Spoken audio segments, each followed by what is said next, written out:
Louvado seja nosso Senhor Jesus Cristo. Hoje é dia 12 de fevereiro, estamos na quarta-feira da quinta semana do tempo comum. A leitura de hoje é de Gênesis, capítulo 2, versículos 4b a 9 e versículos 15 a 17. No dia em que o Senhor fez a terra e o céu, ainda não havia nenhum arbusto do campo sobre a terra, e ainda nenhuma erva do campo tinha brotado, porque o Senhor Deus não tinha feito chover sobre a terra, e nem existia homem para cultivar o solo. Mas uma fonte brotava da terra e lhe regava toda a superfície. Então o Senhor Deus formou o homem do pó da terra, soprou-lhe nas narinas o sopro da vida, e o homem tornou-se um ser vivente. Depois o Senhor Deus plantou um jardim em Éden, a oriente, e ali pôs o homem que havia formado.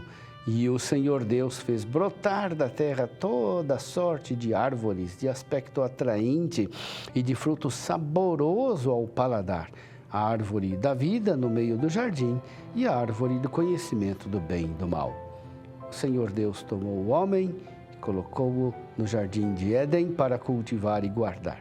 E o Senhor Deus deu ao homem uma ordem dizendo: podes comer de todas as árvores do jardim, mas não comas da árvore do conhecimento do bem e do mal, porque no dia em que fizeres, sem dúvida, morrerás. Meu irmão, minha irmã, o relato da criação que ouvimos é uma repetição do relato da criação, do primeiro capítulo de Gênesis. Por que essa repetição? Porque a repetição aprofunda outras questões fundamentais da existência humana. O relato tem a forma de uma narrativa histórica, mas não devemos confundir a história interior e vertical com a história exterior e horizontal. Não confundir os eventos da salvação com os fatos históricos.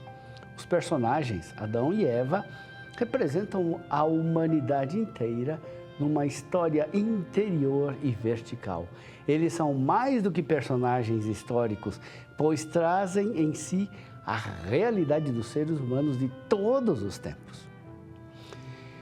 Para criar Adão, Deus age como um oleiro, modela o homem do pó da terra, soprou-lhe nas narinas o sopro de vida e o homem se tornou um ser vivente. O pó da terra, umedecido, torna possível a modelação do homem. É muito bela essa imagem. O homem nasceu do seio da terra e traz as marcas e o calor dos dedos de Deus. Nós nos reconhecemos nessa imagem. Percebemos em nós o elemento telúrico e como estamos ligados ao mundo físico e que um dia retornaremos a ele. Depois de formado, Deus infundiu seu sopro para que pudesse viver. O homem é terra, mas não é só terra. Nele há um elemento espiritual e um respiro de Deus que nos eleva acima da realidade material. De fato, nós podemos constatar a todo momento o quanto estamos ligados à matéria e, ao mesmo tempo, rodeados de realidades materiais. E que experimentamos que não estamos reduzidos à realidade material. Com a nossa consciência, a nossa inteligência, a nossa liberdade, transcendemos a realidade material e tocamos a realidade espiritual. Como se pode ver, essa visão antropológica do relato do Gênesis é fruto da observação e da fé. Depois da criação de Adão, Deus plantou um jardim em Éden e ali pôs o homem que havia formado. A morada preparada por Deus é um jardim que Adão deverá cultivar e cuidar. Ao relatar que Deus plantou o jardim, o Gênesis expressa a convicção de fé que em todas as formas de vida, Deus está presente não como um elemento extrínseco, nem se confunde com elas. Deus está presente de maneira muito ativa. O mundo é morada do homem, preparado por Deus, para que o homem cuide dele e o cultive. Mais uma vez, Não há como não nos identificarmos com Adão. A fé nos faz constatar que em tudo o que existe, Deus se faz presente sem se confundir e sem se separar.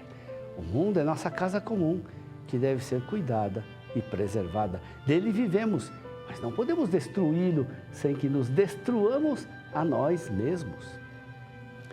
No jardim há a árvore do conhecimento do bem e do mal. Deus proibiu que o homem dela comesse a fim de não morrer. Qual é o sentido dessa proibição? A serpente dirá que a proibição é mal intencionada, mas o Gênesis deixa claro que tal proibição foi feita para precaver o ser humano contra o mal. De fato, Deus avisou que no dia em que dela comeres, sem dúvida morrerás. Como veremos mais adiante, no relato do Gênesis, ao comer da árvore do conhecimento do bem e do mal, o homem não morreu, mas se condenou a uma vida infeliz, dominada pelo mal e pela morte. É preciso entender o viver e o morrer conforme a própria Bíblia. Viver consiste na vida feliz, plena, realizada. Morrer é a existência infeliz e pecadora.